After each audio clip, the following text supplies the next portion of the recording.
بسم اللہ الرحمن الرحیم۔ حضرت آدم علیہ السلام کے واقعات بفرمان معصومین علیہ السلام کا 14واں حصہ آپ ملاحظہ فرماتے ہیں۔ اگر آپ نے پہلے 13 حصہ ملاحظہ نہیں فرمائے تو مکمل معلومات کے لیے پہلے وہ دیکھ لیجیے۔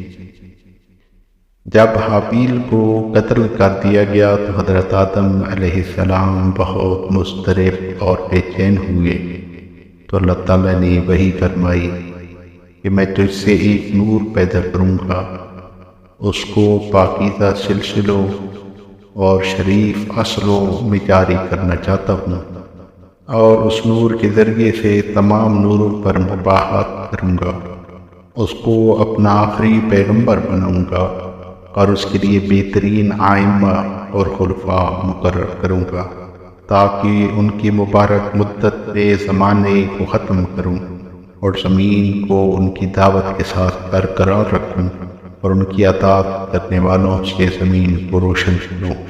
یہ سن کر حضرت آدم علیہ السلام کو تسکین ہوئی۔ پھر حضرت آدم علیہ السلام حضرت حوا سلام اللہ علیہا کے پاس گئے۔ نور ان کے سر سے پیر تک ساطع ہوا، یہاں تک حضرت شیش علیہ السلام پیدا ہوئے۔ وہ نہایت حسین جمیل، تندرست اور صاحب ہیبت و وقار تھے۔ پھر وہ نور حضرت حوا سے ان کی طرف منتقل ہوا اور ان کی پیشانی پر چمکنے لگا۔ حضرت آدم علیہ السلام نے اس کا نام شیش رکھا۔ بعد میں کہا ہے کہ ان کا نام ہیبت اللہ رکھا۔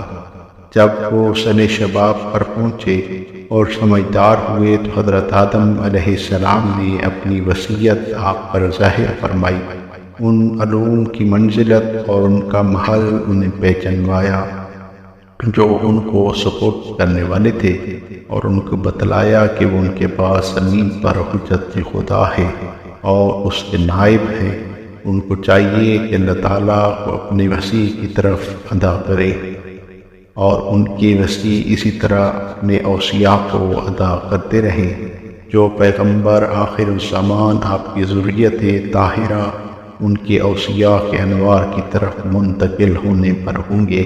حضرت شیش علیہ السلام نے وصیت کو اخذ کیا اور پوشیدہ رکھا جیسا کہ حق تھا۔ حضرت آدم علیہ السلام نے روز جمعہ چھٹی ماہ نسیان کو اسی ساعت میں جس میں مخلوق ہوئے تھے رحمت خدا سے واصل ہوئے۔ آپ کی عمر مبارک 930 سال کی تھی۔ ایک روایت کے مطابق حضرت کی وفات کے وقت ان کی 40,000 اولاد در اولاد موجود تھی۔ ان پر حضرت شیش علیہ السلام اپنے والد حضرت آدم علیہ السلام کے وصی ہوئے، اور ان لوگوں میں ان صحیفوں کے مطابق جو ان کے پدر پر اور ان صحیفوں کے مطابق جو ان پر نازل ہوئے تھے حکم کرتے تھے۔ حضرت شیش علیہ السلام سے نور پیدا ہوئے تو نور پیغمبر آخر الزمان ان کی طرف منتقل ہوا۔ جب وہ پیدا ہوئے تو وہ نور ان سے ظاہر اور روشن تھا۔ جب عیسائیت کی حد میں پہنچے، حضرت شیش علیہ السلام نے امانتیں ان کی سپرد کی اور ان کو وصایا کی عظمت اور مرتبہ کو پہچانوایا، اور وصیت کی کہ اپنے فرزندوں کو اس وصیت کی جلالت و شرافت بتلاتے رہیں۔ اس طرح وصیت جاری اور نور منتقل ہوتا رہا، یہاں تک کہ نور حضرت عبد المطلب اور ان کے فرزند عبداللہ تک پہنچا۔ بعض نے کہا ہے کہ حضرت آدم علیہ السلام کے تمام نسل شیش علیہ السلام سے جاری ہوئی۔ حضرت شیش علیہ السلام کی وفات 3 تشریق اول کو ہوئی۔ یہ ایک رومی مہینہ ہے جو کہ عموماً اکتوبر اور نومبر میں ہوتا ہے۔ آپ کی عمر مبارک 960 سال تھی۔ آپ سے حضرت کینان پیدا ہوئے اور نور ان سے ظاہر ہوا۔ حضرت شیش علیہ السلام نے ان سے وصیت کا عہد لیا۔ ان کی عمر 120 سال ہوئی۔ لوگ کہتے ہیں کہ ان کی وفات ماہ تموز میں ہوئی۔ یہ بھی ایک رومی مہینہ ہے جو کہ جولائی اور اگست میں آتا ہے۔ آپ سے ملاحائیل پیدا ہوئے اور 800 سال تک زندہ رہے۔ آپ سے لوط پیدا ہوئے، ان کی عمر مبارک 962 برس کی ہوئی، ان کی وفات ماہ آذر میں ہوئی۔ آپ سے حضرت ادریس علیہ السلام پیدا ہوئے، اور وہ نور محمد وال محمد کا ان سب میں یک بادی کے نمایاں اور درخشاں ہوتا رہا۔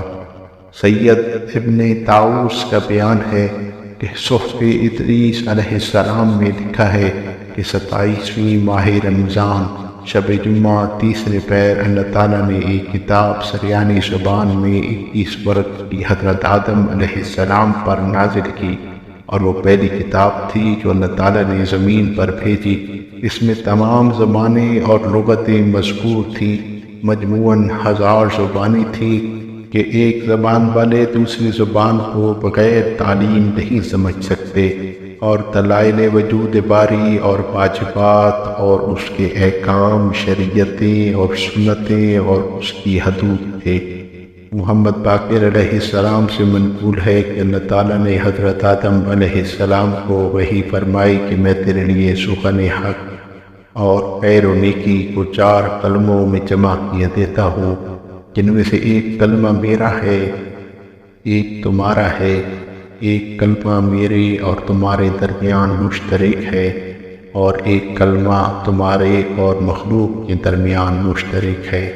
جو مجھ سے متعلق ہے وہ یہ ہے کہ میری عبادت کرنا اور کسی کو میرا شریک نہ کرنا، اور جو تم سے متعلق ہے وہ یہ ہے کہ تم کو تمہارے اعمال کی جزا اس وقت عطا کروں گا جبکہ تم اس کے لیے زیادہ محتاج ہوگے۔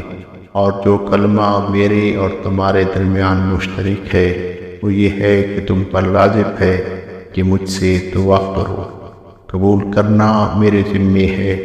اور جو تمہارے اور لوگوں کے درمیان مشترک ہے وہ یہ ہے کہ جو کچھ تم اپنے لیے پسند کرو وہی لوگوں کے لیے پسند کرو۔